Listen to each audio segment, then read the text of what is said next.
काळात आपण ऐकलं असेल की एखाद्याला रक्ताची डिफिशियन्सी आहे, कोणाला हिमोग्लोबिनची डिफिशियन्सी आहे, कोणाला कॅल्शियमची डिफिशियन्सी आहे, व्हिटॅमिन डीची डिफिशियन्सी आहे. पण सध्या ज्यांच्यामध्ये ओबेसिटी आहे त्यांच्या सगळ्यात जास्त डिफिशियन्सी असते ती म्हणजे ओमेगा 3. तर आता हे ओमेगा 3 म्हणजे काय? तर आपल्याला जसं मी सांगितलं की आपल्याला फॅट्स हे फार इम्पॉर्टंट असतात.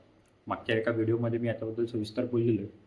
पण हे फॅट्स म्हणजे सॅच्युरेटेड आणि अनसॅच्युरेटेड फॅट्स. तर सॅच्युरेटेड आणि मोनो अनसॅच्युरेटेड ही आपल्याला शरीरात ॲटोमॅटिक बनत असतं, कारण आपल्या ब्रेन्सला, आपल्या प्रत्येक सेल्सला याची गरज असते. पण पॉली अनसॅच्युरेटेड त्याच्यामध्येच ओमेगा 3 आणि ओमेगा 6 हे 2 फॅट्सचे प्रकार असतात. ते आपलं शरीर बनवू शकत नाही आणि ते आपल्याला बाहेरून घ्यावं लागतं. तर याच्यामध्ये ओमेगा 3 म्हणजे झाडांच्या पानांपासून, झाडांच्या रूट्सपासून हे आपल्याला मिळते.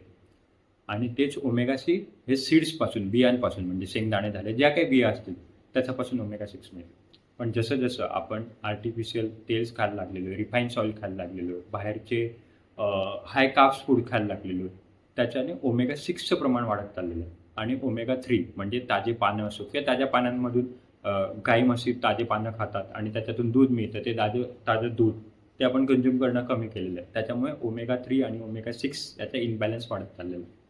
आणि ओमेगा 3 कमी होत चाललं आहे आणि ओमेगा 6 वाढत चाललं आहे. याच्यामुळेच जसं मी मागच्या व्हिडिओमध्ये पण म्हटलं होतं की जे सेल्स वॉल्स असतात त्याच्यामध्ये ओमेगा 6 याचं प्रमाण वाढत चाललं आहे आणि त्याच्यामुळे आपल्याला इन्सुलिन रेजिस्टन्स होतं आहे. त्याच्यामुळे आपल्याला लेप्टिन रेजिस्टन्स होतं. लेप्टिन रेजिस्टन्सबद्दल मी एका व्हिडिओमध्ये बोललो आहे की ते कसं ओबेसिटी वाढवतं, ते कसं फॅट्स वाढवतं. ते फॅट्स कंट्रोल हार्मोन्स असतं आपलं. तर फॅट कंट्रोल हार्मोन्स तुमचं काम करत नसेल, जर तुमचं इन्सुलिन्सच काम करत असेल तर बाय डिफॉल्ट तुमची ओबेसिटी वाढणार. त्याच्यामुळे ओमेगा 3 आणि ओमेगा 6 यांचं प्रॉपोर्शन 1:1, एकाच 1 किंवा एकाच 4 हे असणं फार महत्त्वाचं आहे.